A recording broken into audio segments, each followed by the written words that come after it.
Një shpërthim e lëndë plasëse ka tronditur mbrëmjen e së hënës zonën e Fushkrujës.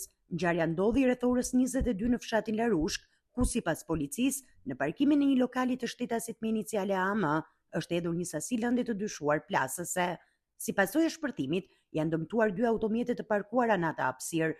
Njëri prej tyre është makina e kryetarit të njësisë administrative Fushkruj, Ilir Loci, e cila pësoi dëmtime në krahun e pasagjerit dhe xhami ansor u thye nga fushia e shpërthimit. Automjeti tjetër, në pronësi të shtetasit me iniciale EK, gjithashtu u dëmtua nga shpërthimi. Fatmirësisht, ngjarja nuk ka shkaktuar të lënduar por vetëm dëme materiale. Menjëherë pas sinjalizimit, në vendngjarje mbërritën shërbimet e policisë dhe grupi hetimor, të cilët po kryejnë veprimet procedurale për sqarimin e plotë të rrethanave.